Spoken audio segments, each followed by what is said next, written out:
Hello everyone, I welcome you to this class. We are discussing poem 1 written by Sylvia Sturds. Students, as you know, question answer of this poem are in 4 parts A, B, C and D. And we have already discussed A and B part in our previous video. Now we are going to discuss other parts of this poem. Okay, let's start without wasting our time. Okay. First question, how does the poet bring out the truth of the proverb as you sow you reap? भी इसका क्या मतलब है? ये proverb आपने सुनी है कि जैसा तुम बोओगे वैसा ही काटोगे। तो पोइट इसमें क्या एग्जाम्पल दे रहा है, क्या समझा रहा है? The poet brings out the truth of the proverb as you reap what you sow, मतलब कि जो तुम बोओगे वही तुम काटोगे, by drawing a vivid picture of the environment as it stands today. भी जो आज का इन्वायरमेंट हम देख रहे हैं उसमें हमें अलग अलग पिक्चर, मतलब उसकी अलग अलग तस्वीरें हमारे सामने आ रही है, जैसे industrial development and urban lifestyle and largely responsible for the pollution which is leading to many respiratory disease। मतलब कि इतनी ज़्यादा इंडस्ट्रीज खुल गई हैं और जो अर्बन लाइफस्टाइल हो गया, अर्बन लाइफस्टाइल का मतलब कि पेड़ पौधे काट कर वहाँ पे कॉलोनीज बनाई जा रही हैं, उससे काफ़ी ज़्यादा पोल्यूशन हो रहा है और रेस्पिरेटरी डिसीजेज मतलब कि सांस लेने से संबंधित जो बीमारियां हैं वो फैल रही हैं। Many species of birds animals and plants are at the brink of extinction, मतलब कि काफ़ी जातियां जो बर्ड्स की हैं, एनिमल्स की और प्लांट्स की हैं, वो लगभग बिल्कुल ही लुप्त होने की कगार पे हैं। We have not valued what has been bestowed on us by the nature. हमें जो नेचर के द्वारा हमें दिया गया है, मतलब हम उसकी कीमत नहीं समझ रहे।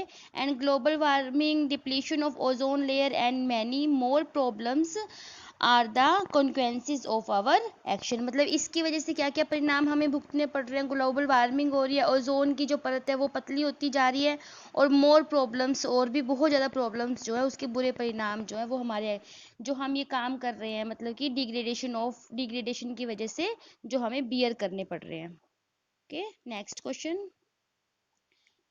The poet implies that we do not respect nature or its gift to us. Do you agree? justify भी पोइट कह रहा है कि हम उसको रिस्पेक्ट नहीं दे रहे जो नेचर ने हमें गिफ्ट दिया। क्या आप इससे एग्री हो? यदि हो तो कैसे?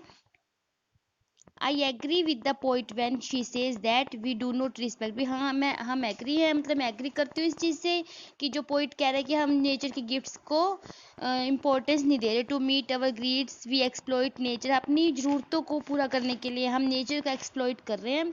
Wastage of papers is causing many trees to be cut down. मतलब पेपर इतने वेस्ट कर रहे हैं, जबकि आपको पता है कि पेपर बनाने के लिए कितने ट्रीज काटे जा रहे हैं। We waste water and electricity. हम पानी और बिजली को भी बहुत वेस्ट कर रहे हैं। We destroy the habitat of birds and animals to meet our requirement. हम बर्ड्स और एनिमल्स के निवास स्थान को, जैसे हम फॉरेस्ट काटे जा रहे हैं, ट्रीज काटे जा रहे हैं, फॉरेस्ट मतलब कि ख़त्म होते जा रहे हैं, तो इनके हैबिटेट, इनको रहने की बड़ी प्रॉब्लम आ रही है एनिमल्स और बर्ड्स को। If we will not control our action right now we will have to face many problems. यदि हम अपने इन एक्शंस को यदि हम कंट्रोल में नहीं करेंगे तो हमें इसकी वजह से काफ़ी सारी प्रॉब्लम्स फेस करनी होगी।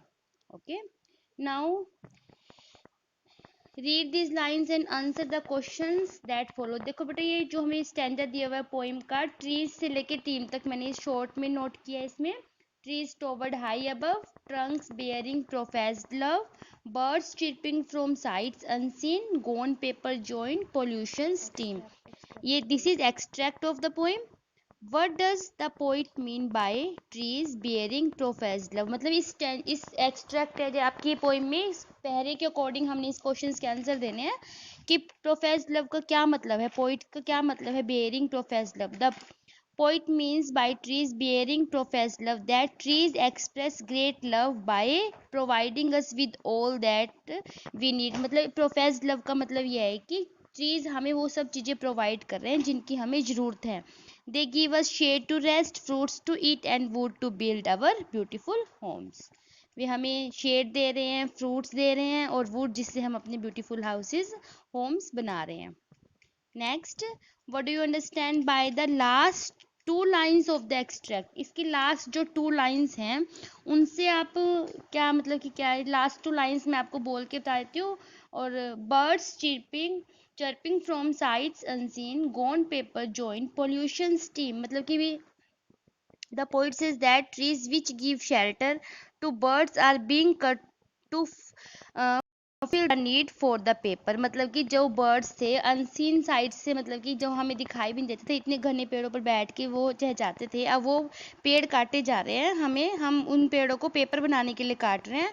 सो both pollution and paper are the reason for the disappearance of trees and birds. इसलिए पोल्यूशन भी और पेपर भी दोनों ही रिस्पॉन्सिबल हैं ट्रीज को काटने के लिए, ट्रीज और बर्ड्स के डिसअपियर होने के लिए दोनों ही रिस्पॉन्सिबल हैं।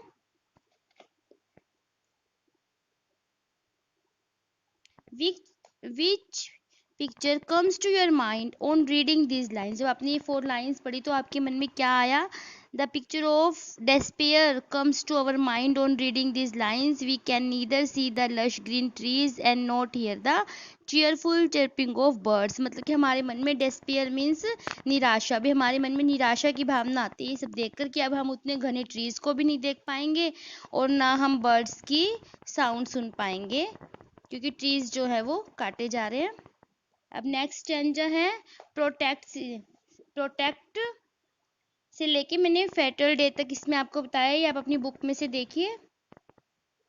Protect what has been given for free, our water, skies, wild life and trees, for once they are gone don't you say, consider yourself warned of that fatal day. What is free? Poet कुछ कह रहा है कि क्या free क्या है? Natural resources like trees, water and air have been given free. Natural resources जैसे trees है, वाटर है और हवा है, ये हमें नेचर से फ्री में मिले हैं।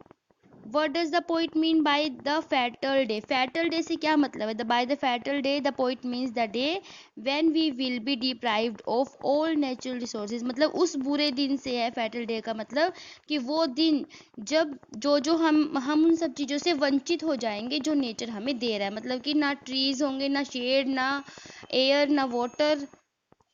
Do you think that the poet is being unnecessarily anxious? Why और why not? क्या तुम सोचते हो कि वो unnecessary चिंतित हो रहा है पोइट? यदि हो रहा है तो क्यों हो रहा है?